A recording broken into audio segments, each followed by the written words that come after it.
Brought to you by Biz Analyst by Khata Book.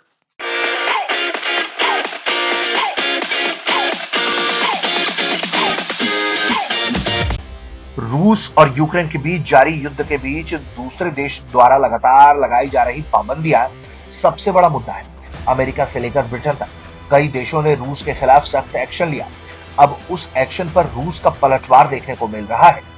Putin fire है, बिल्कुल उस तरीके से जैसे कोई जवाबी हमले में होता है।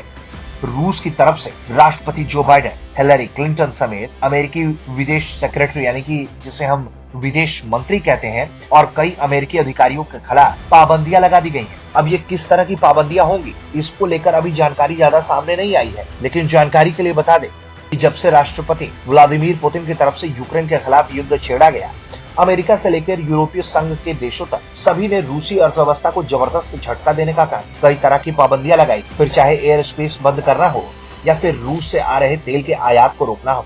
इस कार्रवाई की वजह से रूसी अर्थव्यवस्था को गहरी चोट पहुंची और उसे भारी नुकसान का अनुमान है। खुद अमेरिकी राष्ट्रपति जो बाइडेन ये कह चुके हैं कि पुतिन की वजह से रूस की अर्थव्यवस्था बुरी तरह बर्बाद हो गई है और वो खुद आइसोलेट हो चुके हैं।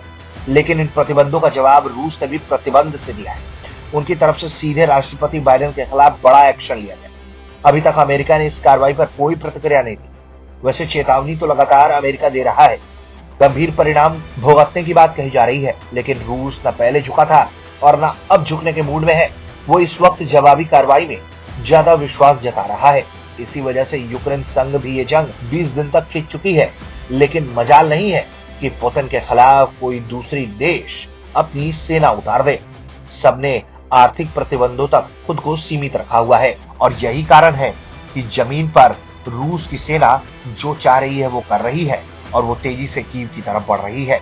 वहीं दूसरी तरफ नाटो से भी लगातार मिल रहे झटकों से राष्ट्रपति जेलेंस्की पूरी तरह से निराश हैं और वो अब अपने यूक्रेन के लोगों से कह रहे हैं कि उन्हें यह मान लेना चाहिए कि वो कभी नाटो का हिस्सा नहीं बन पाएंगे। लेकिन अभी भी उनकी सेना रूस से जंग पर उतारू है। ऐसे में आने वाले दिन में क्या होगा ये देखना होगा। ब्यूरो रिपोर्ट, भारत तक।